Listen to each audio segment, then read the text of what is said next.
The girl was perfectly fine, alive and well, yet her father held a funeral for her, all because she stepped into the neighbor's house. Nish, the man next door, had just been released from prison after serving time for murder. Her father had forbidden any contact with him, but what he didn't know was that she had gone to see Nish for one simple reason: she wanted a makeover. She grew up in a household where her father's word was law. Every decision, big or small, was his to make. Now that she was 21, he was desperate to marry her off, constantly setting her up with potential suitors. But with her plain, makeup-free face and simple style, she was considered unfashionable, and her matchmaking attempts kept ending in failure. That day, yet another suitor turned her down. She was disappointed, but her younger sister was even more anxious. Unlike her, the younger sister already had a boyfriend, and they were ready to get married. But local tradition dictated that the elder sister must marry first. Until then, the younger one couldn't wed. For her sister's sake, she made up her mind. She needed a transformation. Flipping through a magazine, she stumbled upon an article about Nish's girlfriend, a top-tier stylist. If anyone could help her, it was her. So she decided to ask Nish for an introduction. To avoid being caught, she went to his place in the dead of night. She explained why she was there, pleading for his help. Nish had yet to respond when his girlfriend suddenly walked in. Seeing the two of them alone at such an hour, the girlfriend didn't wait for an explanation. She grabbed a bottle and hurled it at them in a fit of rage. Before it could hit,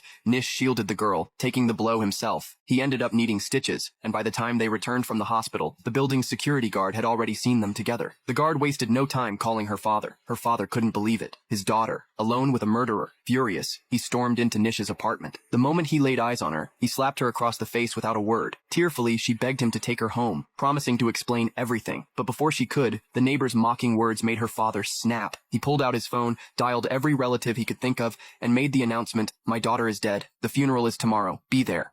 She wasn't particularly stunning, nor did she dress to impress. At home, her parents worried endlessly about her future. At work, her colleagues looked down on her. But despite being an unnoticed Cinderella, she somehow caught the attention of her neighbor, Nish. One evening, she showed up at Nish's place, hoping he could help her transform her appearance. But before anything could happen, her father found out. Humiliated and furious, he saw it as a disgrace to the family. Right then and there, he disowned her and kicked her out of the house. With nowhere else to go, she spent her evenings after work sitting in the library, lost in thought. That's when Nish handed her a key. He had already arranged a place for her to stay. The next day, they went shopping for furniture together. Out of nowhere, she grabbed the bottle of liquor from Nish's hand and took a bold swig. Emboldened by the alcohol, she let loose, wrapping her arms around him, kissing him without hesitation. Nish, already deeply in love with her, was completely swept away, but by morning, she had no memory of what happened. Nish stood in front of her, hesitating, unsure of how to bring it up. That night on their way home, he asked her about her dreams. Without hesitation, she said she wanted to marry a rich man, a trust fund kid. Only then, she believed, would her father accept her again. Nish fell silent but took her to a friend's shop, where she got a complete makeover. When she stepped out, she looked breathtaking. Nish was mesmerized. Excited to show her transformation to her family, she rushed home, only to be met with a devastating sight. Her father had already held a funeral for her. To him, she was as good as dead. Heartbroken, she vowed to become even stronger. Her newfound confidence shocked her co-workers. Even her longtime crush, her boss, suddenly took an interest in her. She eagerly told Nish about it. He paused for a moment before telling her to accept the proposal. Watching her go on sweet dates with another man, Nish was crushed. He drowned himself in alcohol, worked himself to exhaustion, but no matter what, he couldn't get her out of his mind. One day, she handed him a wedding invitation, but as soon as she walked outside, she spotted her father boarding a bus. Nish didn't hesitate. He ran after it, desperate to convince her father to attend her wedding, but the man coldly shoved him aside and left without looking back. The wedding day arrived. The bride was ready, waiting, but no matter how long she waited, the groom never showed up. Her calls went unanswered.